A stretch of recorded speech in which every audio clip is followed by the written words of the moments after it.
Em 1904, o Congresso Nacional aprova a vacinação obrigatória.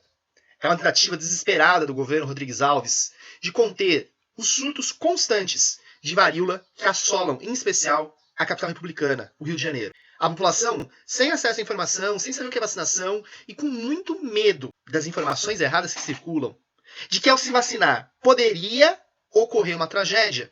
E, claro, a delicadeza de quem vacinava estava longe de ser a maior do mundo. Nesse cenário, bondes são tombados, ruas são tomadas, e entre o dia 10 de novembro e o dia 18 de novembro daquele ano, a cidade do Rio de Janeiro viveu uma das suas maiores revoltas urbanas. Ocorria assim, a revolta da vacina. Parece que as coisas não mudaram muito. Ou mudaram sim. O galã ali é antigo, mas os assuntos são contemporâneos. Está no ar a TV EJA. Bom dia, boa tarde, boa noite, pessoal. Começamos o nosso programa a TV EJA, onde discutiremos assuntos importantes na educação de jovens e adultos.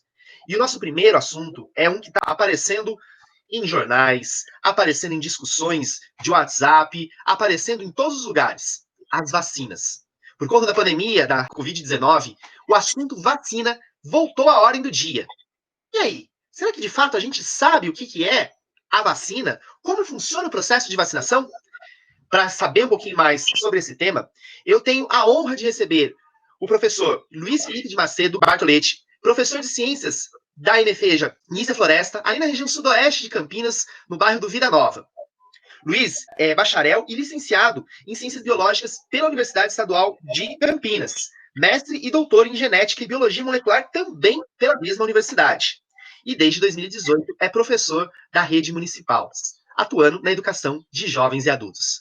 Luiz, seja bem-vindo, é uma honra poder conversar contigo nesse nosso programa de estreia em que o grupo de formação de EJA busca aí criar mais um caminho de contato com os estudantes. Obrigado, Ian.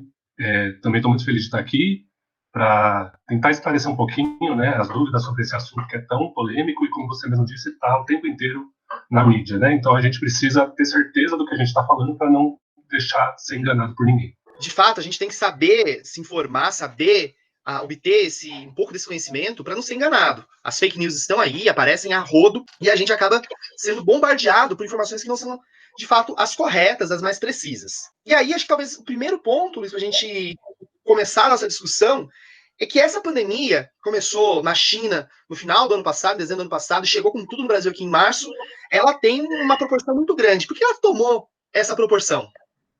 Essa pandemia de Covid-19, ela realmente é a maior desde a gripe espanhola, né, no começo do século XX. Nos últimos anos, a gente teve alguns vírus que pareciam que iam causar uma pandemia, né, mas sempre tinha alguma coisinha que faltava para realmente chegar a esse status de pandemia. O vírus que causa a Covid-19 ele é chamado de SARS-CoV-2, né, que é do coronavírus. Ele dispersa muito facilmente. Então, uma pessoa que está contaminada, ela consegue passar muito facilmente esse vírus para outras pessoas. Outros coronavírus que causaram as epidemias de SARS e de MERS, que são duas doenças que eram fortes candidatas a serem uma pandemia nos anos 2000, eles não eram tão eficientes assim em se dispersar. O Ebola, que é um outro exemplo, foi um problema muito grande lá na África no meio dessa década agora. Mas ele não se espalhou muito porque os doentes, em geral, eles ficavam de cama, o que diminuía a transmissão. Na Covid-19, muitos dos doentes ainda conseguem sair, conseguem ir no mercado, conseguem ir na farmácia, ainda mesmo sem nem saber que eles estão doentes. Então, a transmissão desse novo coronavírus, ela é facilitada bastante por causa disso.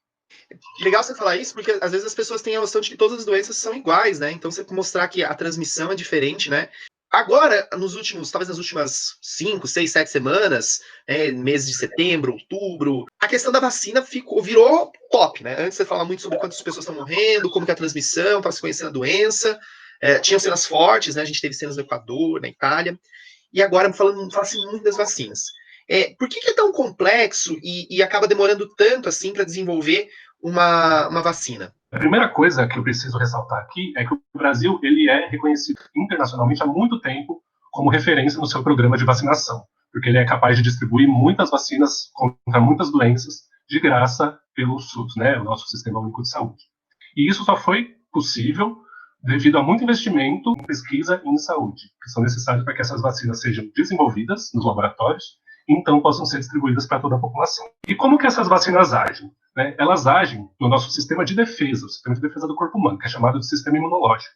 Esse sistema ele é capaz de detectar quando algum organismo estranho, e que pode causar uma doença, entra no nosso corpo. Daí ele reconhece esse organismo estranho e vai se encarregar de eliminar. Nesse processo, o sistema imunológico ele gera uma memória daquele organismo, por meio da produção de alguns anticorpos específicos. Né? Os anticorpos que são uma substância que o nosso corpo produz para eliminar esses organismos. E essa memória se encarrega de que, se o indivíduo entrar em contato com o organismo novamente, ele já vai estar preparado para eliminar aquele organismo sem desenvolver a doença. E então esse é justamente o princípio das vacinas. Elas tentam enganar o nosso sistema imunológico, utilizando uma parte do vírus que não é funcional para causar a doença, então pode ser o vírus atenuado, pode ser só um pedacinho do vírus, e a partir disso gerar a memória de defesa contra aquele organismo. Assim o nosso corpo já vai estar preparado para se defender do vírus verdadeiro, caso entre em contato com ele depois. E desenvolver uma vacina demora porque, além de você conseguir isolar um pedacinho do vírus ou deixar ele atenuado para causar resposta imunológica nos indivíduos e para não causar a doença, tudo isso precisa ser testado muitas vezes em várias fases, começando pela fase chamada de pré-clínica, que os testes são realizados em animais. Se a vacina impedir o vírus de causar a doença nesses animais, a vacina vai ser liberada para os testes clínicos em humanos, que são divididos em 3 fases. Na primeira fase, as vacinas são aplicadas apenas em alguns jovens saudáveis, para ver se a vacina é tóxica e se ela causa efeitos colaterais. Se ela passar dessa fase, na fase 2, já são recrutados centenas de voluntários de várias faixas etárias, e daí eles tentam observar se a vacina é capaz de provocar a resposta imunológica, produzindo os anticorpos contra aquele organismo. Daí é só na fase 3, que é a fase seguinte, que a eficácia dessa vacina é testada, utilizando milhares de voluntários e que representem uma diversidade da nossa população. É legal da gente falar que esses testes são tipo duplo cego. O que isso quer dizer? Alguns voluntários vão receber a vacina, outros voluntários vão receber o placebo, que é uma substância parecida com a vacina, só que não tem aquela parte do vírus que vai desencadear a resposta imunológica. Ninguém sabe se está recebendo a vacina ou o placebo, nem o voluntário, nem o aplicador. Essas pessoas, então, voltam a circular na sociedade e vão ser monitoradas. A ideia é verificar se o número de pessoas que desenvolveu a doença é maior entre os que receberam o placebo do que entre os que receberam a vacina. E, a partir disso, é calculada a eficácia dessa vacina. Para a Covid-19, a Organização Mundial de Saúde já adiantou que vai aceitar vacinas que tenham pelo menos 50% de proteção. E apenas após a aprovação da fase 3 é que essa vacina vai ser considerada aprovada e poderá ser disponibilizada para a população. O que você está falando, esse processo ele envolve muito conhecimento, muito estudo, não é num belo dia alguém acordou e falou assim, vou achar a cura, vou achar a vacina, vou achar o caminho, né? Não é algo que acontece da noite para o dia. Mas a gente está vendo que o desenvolvimento das vacinas, as diversas vacinas que estão sendo produzidas aí mundo afora, contra a Covid-19, contra o vírus, né, o SARS-CoV-2, tem tido uma aceleração muito grande quando comparado a outros processos de vacinação, né? Se a gente for pensar em outras doenças que demoraram décadas para você chegar a uma vacina, de fato, tem uma velocidade aí grande, né? Talvez uma velocidade que a gente queira, né, para todo mundo estar imunizado. Mas, por conta dessa velocidade, tem riscos para a saúde humana? Não pode ser arriscado uma vacinação? De fato, a vacina mais rápida que a gente já desenvolveu até agora foi a vacina contra o ebola, que demorou mais ou menos 5 anos para ficar pronta. Mas, se todas as etapas de testes que eu falei anteriormente forem respeitadas, não deve haver perigos, porque essas etapas elas têm uma função específica e só a conclusão de todas elas que vai garantir que essa vacina disponibilizada é segura e eficaz para proteger a população. Todas as vacinas sendo desenvolvidas no mundo nesse momento, elas terão obrigatoriamente que passar por essas etapas para poder ser aprovadas pela Anvisa, né, a Agência Nacional de Vigilância Sanitária. Então, quando a gente tiver a vacina no Brasil, a gente ainda não sabe se vai ser esse ano, se vai ser só no ano que vem, mas quando a gente tiver, podemos ficar tranquilos que vai ser uma vacina segura e eficaz, não importa se ela for desenvolvida por cientistas chineses, estadunidenses, ingleses, russos ou brasileiros. Bacana você falar isso, porque há um medo muito grande de vacina daquele país, desse país, né? Não vamos comprar porque o país produz não sei o que, de segunda linha, como se, na verdade, nós estivéssemos conversando sobre coisas do cotidiano, né? Que não tem uma quantidade de pessoas pesquisando e se debruçando sobre o tema que é muito grande. Talvez essa confusão faça com que a gente tenha dados meio estranhos, né, sobre vacinação. O Ibope fez uma pesquisa em agosto agora de 2020 para entender um pouquinho como que a população reagiria para uma vacinação. E eles trazem que 5% dos brasileiros afirmam que não vão tomar a vacina, não importa qual ela seja. Né? E 20% dizem que talvez tomem. Ou seja, um quarto da população pode ser que não tome a vacina, né? E isso é grave. Você acha que é possível estabelecer essa resistência à vacinação com outros momentos que também foram polêmicos de vacinação, como, por exemplo, a revolta da vacina de 1904? Na época da revolta da vacina, que é o início do século XX, não havia um conhecimento tão bem estabelecido, tão bem difundido entre a população sobre a eficácia e a segurança das vacinas. Né? Grande parte da resistência que ocorreu nessa época foi devido principalmente à falta de informação da população. Né? População periférica, principalmente, que já era historicamente excluída das informações, né? Além de um contexto de revolta social que estava associada à situação política da época. Hoje já faz mais de um século que isso passou, que isso aconteceu, e nós já vimos doenças sendo erradicadas no Brasil graças à vacinação, como a varíola e a poliomielite, por exemplo, mas nós temos também o exemplo do sarampo, que estava erradicado no Brasil até pouco tempo, e agora ele retornou devido a uma diminuição nas taxas de vacinação. Então já existe um processo no Brasil e no mundo de uma diminuição nas taxas de vacinação, mas já são anos e anos de programação de vacinação que são referência no mundo todo, aqui no Brasil, como eu disse, né? Então, hoje, essa informação, ela existe, ela está difundida e está consolidada. Mas muitos fatores podem contribuir para explicar essa baixa recepção à vacina que a gente tem visto.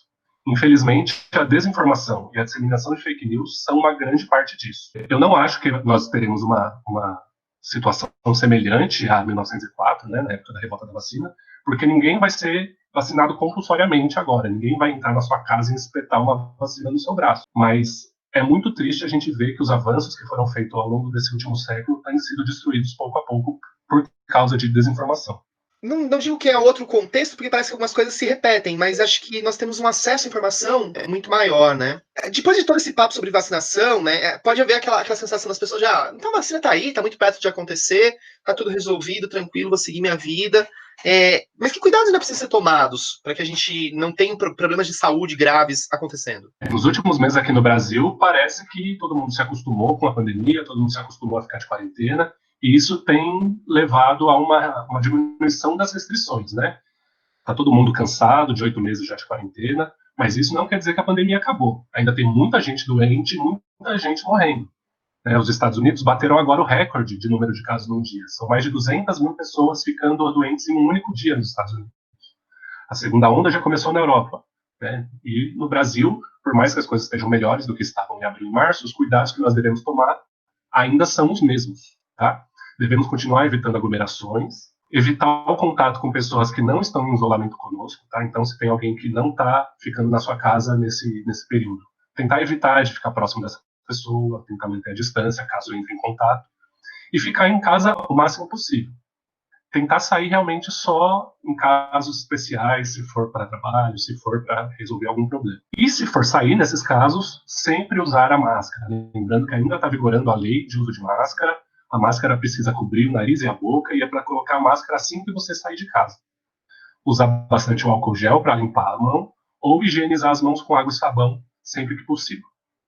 Tomando esses cuidados, a gente vai evitar que a situação do Brasil, que melhorou realmente nos últimos meses, volte a piorar. Perfeito. Essa dica da máscara é fundamental, né? Que tem um pessoal que às vezes confunde, acha que máscara é para usar no queixo, é para usar que nem óculos de pagodeiro dos anos 90. Não é assim, gente. Máscara que nem o nosso moço aqui atrás. É para cobrir, não é para usar de enfeite na mão também. Para encerrar, a gente acho que fala de coisas sérias, mas é legal também ter informação por outros caminhos que não só essa seriedade de uma discussão de sala de aula, né? Então, eu queria que você pudesse passar para a gente algumas dicas culturais, locais que as pessoas podem pesquisar, filmes, músicas, enfim, tá livre aí, o que você achar interessante pode falar para a gente. Bom, para quem quiser saber um pouquinho mais de toda a história da vacinação, como funciona a vacina, o site da Fiocruz, que é a Fundação Instituto Oswaldo Cruz, tem uma série de materiais muito legais que explicam tudo isso que eu recomendei. Para quem quiser acessar, o site é portal.fiocruz.br. Quanto a documentários, alguma coisa explicando mais cientificamente, a gente tem 2 séries na Netflix, uma que se chama Explicando o Coronavírus e uma outra que se chama Pandemia.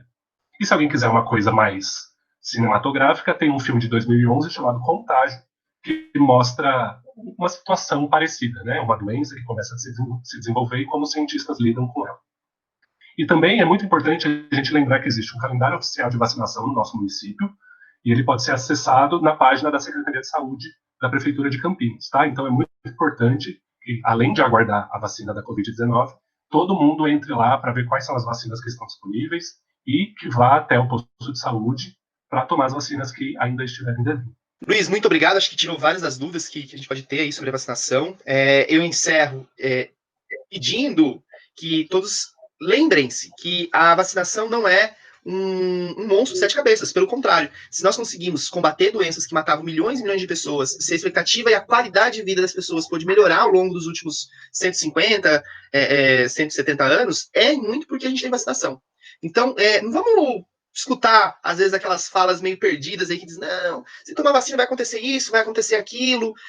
Para chegar para a gente, a vacina a gente viu aí que tem um processo gigantesco de estudo, de segurança. Então, informem-se. Informação a gente não consegue só por um lugar, tem que ir caçando essa informação, e esse é um pouquinho o nosso objetivo aqui, mostrar para vocês locais em que a gente pode conseguir essa informação, tá bom? Luiz, se quiser se despedir, sinta-se à vontade. Eu só queria encerrar também com uma frase que é bastante comum, né, nesse contexto. A vacinação é um pacto social. Você não se vacina só para te proteger, você se vacina também para proteger o próximo, a pessoa que não pode tomar vacina porque tem alergia, ou a pessoa que não pode tomar vacina porque tem algum problema de saúde que não deixa. Então a gente se vacina para se proteger, é lógico, mas para proteger a toda a população também. E só tendo um número muito grande de pessoas que se vacinam, a gente vai conseguir realmente controlar essas doenças. Tá bom? Muito obrigado, Ariane, pelo convite. Fico muito feliz de participar. E se vocês tiverem alguma dúvida ainda, pode procurar o professor da escola, algum professor de alguma outra escola do bairro, que eles com certeza vão estar dispostos a tirar mais dúvidas de vocês, tá bom? Muito obrigado. Então é isso, gente. Nós encerramos nosso programa de estreia e esperamos que nos próximos consigamos manter esse nível de debate que tivemos hoje. Forte abraço, tchau!